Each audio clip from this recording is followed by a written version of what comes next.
সবাইকে জ্ঞানপীঠে স্বাগতম। আমি দেবযানী ব্যানার্জি। আজকে আলোচনা করছি ওয়েস্ট বেঙ্গল পুলিশ কনস্টেবলের পিওয়াইকিউ নিয়ে, যেগুলো প্রিভিয়াস ইয়ার্সে এসছে পুলিশ কনস্টেবলে। তো আমি এর আগেও একটি পিওয়াইকিউ ভিডিও দিয়েছি হিস্ট্রির উপরে। তো এই নিয়ে আমার দুটো সিরিজ পিওয়াইকিউ এর। তো পিওয়াইকিউ এর পরে আমি আবার তোমাদেরকে যেটা দেব সেটা হচ্ছে যে প্র্যাকটিস সেট দিয়ে দেবো এবং তোমরা সেটাকে প্র্যাকটিস করতে থাকবে।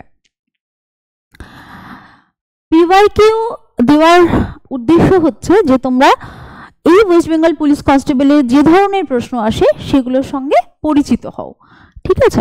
এবং তার সাথে সাথে সেই কোয়েশ্চেনগুলোর বিশ্লেষণ করে দেখো যে কি ধরনের কোয়েশ্চেন প্যাটার্ন আসতে চলেছে তোমাদের আপকামিং যে এক্সামিনেশনগুলো আছে পুলিশের সেগুলোতে।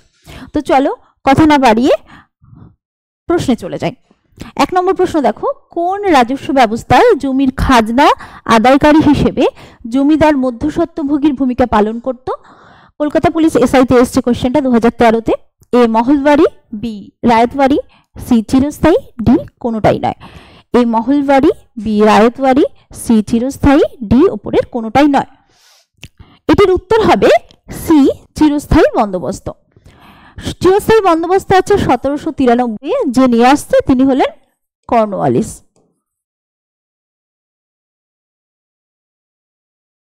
চিরস্থায়ী বন্দোবস্তে জমিদারদের সঙ্গে কিন্তু ভূমি বন্দোবস্ত করা হতো, সুতরাং এটি হবে, অর্থাৎ জমিদাররা মধ্যস্বত্ব ভোগীর ভূমিকা পালন করত, ঠিক আছে? আচ্ছা, এরপরে চলে আসি রায়তবাড়ি। রায়তবাড়ি 1820-তে আসছে, ঠিক আছে?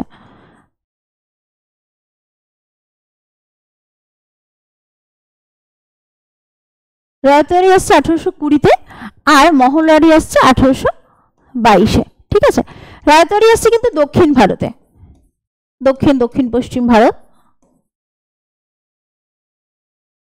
আর মহলবাড়ি উত্তর ভারতে, ঠিক আছে? মহলবাড়িতে কি করা হতো? মহলের সঙ্গে বন্দোবস্ত করা হতো। রায়তবাড়ি কি? রায়তদের সঙ্গে বন্দোবস্ত করা হতো। চিরস্থায়ী জমিদারদের সঙ্গে বন্দোবস্ত করা হতো। চলো পরের প্রশ্নে চলে যাই। 2 নম্বর প্রশ্ন, সারনাথের লায়ন ক্যাপিটালটি কোন রাজা নির্মাণ করেন? সারনাথের লায়ন ক্যাপিটালটি কোন রাজা নির্মাণ করেন? এটি কলকাতা পুলিশ এসআই 2013-তে এসছে। A Chandragupta, B Kanishka, C Harsha, D Ashoka. সারনাথের লায়ন ক্যাপিটালটি যে রাজা নির্মাণ করেন তিনি হলেন ডি অশোক। দেখো, প্রায় 250 BC নাগাদ তিনি এই সারনাথের লায়ন ক্যাপিটালটি নির্মাণ করেছিলেন। সারনাথ বলতে মনে পড়ে গেল, সারনাথে কিন্তু ভগবান বুদ্ধ তার প্রথম সারমান বা প্রথম ধর্মোপদেশ প্রদান করেছিলেন। চলো পরের প্রশ্নে চলে যাই। 1857 মহাবিদ্রোহের সময় কে ভারতের গভর্নর জেনারেল ছিলেন? কলকাতা পুলিশ এসআইতে এটাও এসছে। A Lord Canning, B Cornwallis, C Dalhousie, D Lord Ellenborough. উত্তর হবে A Lord Canning. Lord Canning কিন্তু 1857 মহাবিদ্রোহের সময় ভারতের গভর্নর জেনারেল ছিলেন এবং তিনি কিন্তু 1858-তে যেটা হয়েছিলেন তা হলো ভাইসরয়, ঠিক আছে? পরের প্রশ্নে চলে যাই। বুদ্ধচরিত গ্রন্থের রচয়িতাকে? এটাও কলকাতা পুলিশ এসআইতে এসছে। এ চরক, বি অশ্বঘোষ, সি নাগার্জুন, ডি কালিদাস। বুদ্ধচরিত গ্রন্থের রচয়িতাকে? এ চরক, বি অশ্বঘোষ, সি নাগার্জুন, ডি কালিদাস।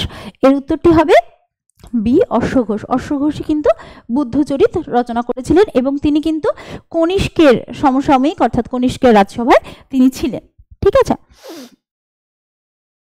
চলো পরের প্রশ্নে চলে যাই। 1857 বিদ্রোহকে কে ভারতের প্রথম স্বাধীনতা যুদ্ধ বলে আখ্যায়িত করেছিলেন? কলকাতা পুলিশ এসআইতে এসছে 2013-তে এই প্রশ্নটিও। এ আর.সি. মজুমদার, বি বাল গঙ্গাধর তিলক, সি ভি.ডি. সাভারকর, ডি প্রশান্ত চন্দ্র মহালনবিশ। 1857 বিদ্রোহকে ভারতের প্রথম স্বাধীনতা যুদ্ধ বলে যে আখ্যায়িত করেন তিনি হলেন ভি.ডি. সাভারকর। ভি.ডি. সাভারকর তার যে গ্রন্থ রয়েছে সেই গ্রন্থে ইন্ডিয়ান ওয়ার অফ ইন্ডিপেন্ডেন্স 1857, এই গ্রন্থটার মধ্যে প্রথম এই 1857 বিদ্রোহকে ভারতের প্রথম স্বাধীনতা যুদ্ধ বলে আখ্যায়িত করছেন। চলো পরের প্রশ্নে চলে যাই। ইচ ওয়ান টিচ ওয়ান, এই প্রশ্নটি এটি কে বলেছিলেন? ইচ ওয়ান টিচ ওয়ান, এটি কে বলেছিলেন? এটির উত্তর হবে A Mahatma Gandhi.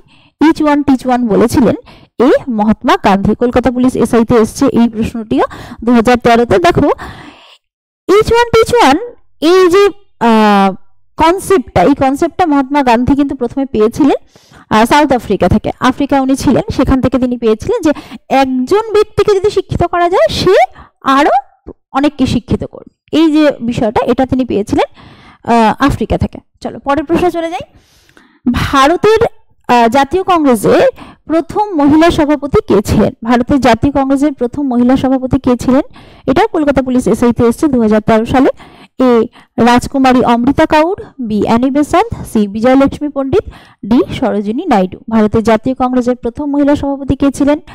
A Rajkumari Amrit Kaur, B Annie Besant, C Vijayalakshmi Pandit, D Sarojini Naidu. তা প্রথম ভারতীয় মহিলা সভাপতি ছিলেন অপশন ডি হবে সরোজিনী নাইডু, যিনি 1925-এ কানপুর সেশন, ঠিক আছে, কানপুরে তিনি প্রথম মহিলা সভাপতি হিসেবে সভাপতিত্ব করেছিলেন। আর অ্যানি বেসান্ত প্রথম ভারতীয় নয়, প্রথম মহিলা সভাপতি ছিলেন। তিনি হচ্ছে 1917 সালে প্রথম সভাপতিত্ব করছেন। চলো পরের প্রশ্নে চলে যাই। সিন্ধু সভ্যতার সবচেয়ে উল্লেখযোগ্য বৈশিষ্ট্য কি? কলকাতা পুলিশ এসআইতে এটাও এসেছিল 2013-তে। এ সামাজিক অর্থনৈতিক ব্যবস্থা, বি ধর্মীয় জীবনযাপন, সি নগর পরিকল্পনা, ডি সামাজিক জীবনযাপন। সিন্ধু সভ্যতার সবচেয়ে উল্লেখযোগ্য বৈশিষ্ট্য যেটির জন্য সিন্ধু সভ্যতা পরিচিত তা হলো সি নগর পরিকল্পনা। ভার্সেটাইল নগর পরিকল্পনার জন্যই কিন্তু সিন্ধু সভ্যতা বিখ্যাত। চলো পরের প্রশ্নে চলে যাই। 1930 সালে মহাত্মা গান্ধীর আইন অমান্য আন্দোলন শুরু করেন, সেটা কোথায়? এ সেবাগ্রামে, বি ডান্ডিতে, সি সবরমতীতে, ডি ওয়ার্ধাতে। এটা ডব্লিউবিপি কনস্টেবল 2013-তে এসছে। এ সেবাগ্রামে, বি ডান্ডিতে, সি সবরমতীতে, ডি ওয়ার্ধাতে। আইন অমান্য আন্দোলন শুরু করছেন, এটা একটু ট্রিকি কোশ্চেন, সেটি হবে অপশন সি সবরমতীতে। উনি কিন্তু 1930-এ সবরমতী থেকে আইন অমান্য আন্দোলন সেটা তিনি ডান্ডিতে যাচ্ছেন এবং সেখানে গিয়ে লবণ আইন ভঙ্গ করছেন, কিন্তু তিনি শুরু করছেন আন্দোলন সেটা হচ্ছে সবরমতীতে। চলো পরের প্রশ্নে চলে যাই। 10 নম্বর প্রশ্ন। বারদৌলি সত্যাগ্রহের নেতা 1928-এ বারদৌলি সত্যাগ্রহের নেতা কে ছিলেন?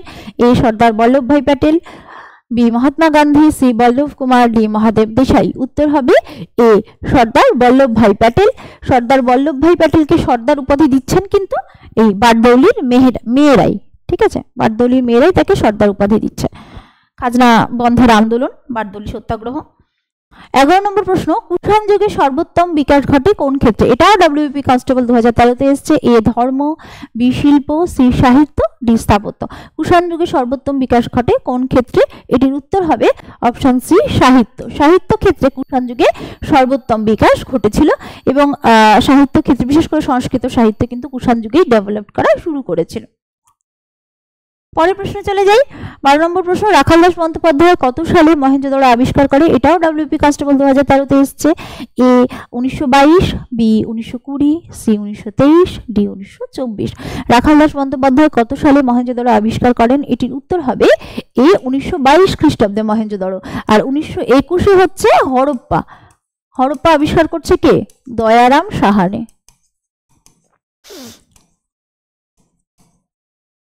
ঠিক আছে, চলো পরের প্রশ্নে চলে যাই। ঋগ্বেদে আর্যরা কোথায় বসবাস করত? এটাও কলকাতা পুলিশ এসআই 2013-তে এসছে। এ উত্তর ভারতে, বি সমগ্র ভারতে, সি ভারতের পূর্বাংশে, ডি সপ্ত সিন্ধু এলাকায়। ঋগ্বেদের আর্যরা কোথায় বসবাস করত? এর উত্তর হবে ডি সপ্ত সিন্ধু এলাকায়। অর্থাৎ তারা এসে কিন্তু প্রথমেই সপ্ত সিন্ধু এলাকাতেই বসবাস শুরু করে, অর্থাৎ পাঞ্জাব মুলতানের যে অংশটা আছে, হ্যাঁ, এবং সেখানে যে 7টি সিন্ধু নদীর যে উপনদী আছে সেই জায়গাতে কিন্তু আর্যরা প্রথম ভারতে বসতি নির্মাণ শুরু করেছিল। চলো পরের প্রশ্নে চলে যাই। স্থানীয় স্বায়ত্তশাসনের রূপকার কে ছিলেন?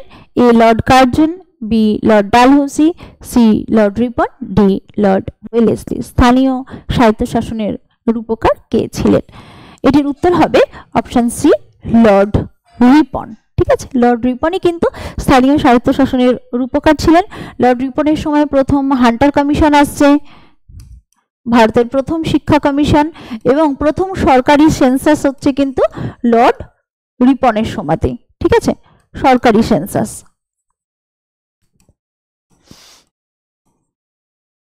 1881। ঠিক আছে, তো এই কটা প্রশ্নই আমার কাছে ছিল তোমাদের পিওয়াইকিউ কোয়েশ্চেন হিস্ট্রি। এরপরে আমি যেটা দেবো সেটা হচ্ছে তোমাদের প্র্যাকটিস সেট দেবো। আমাদের প্র্যাকটিস সেট নেওয়ার জন্য বা আমাদের চ্যানেলটাকে ফলো করার জন্য তোমরা আমাদের ইনস্টাগ্রামে জ্ঞানপীঠ ফলো করতে পারো, ফেসবুকে জ্ঞানপীঠ ফলো করতে পারো, এবং আমাদের টেলিগ্রাম চ্যানেল অবশ্যই তোমরা ফলো করতে পারো বা জয়েন হয়ে যেতে পারো, তার নাম হচ্ছে জ্ঞানপীঠ এডুটেক। ঠিক আছে, আর এছাড়া আমাদের অফলাইন ব্যাচের কোয়ারির জন্য তোমরা এই নাম্বারে কিন্তু ফোন করতে পারো। আজকের মতো এখানেই রাখছি, ধন্যবাদ সবাইকে, সবাই ভালো থেকো।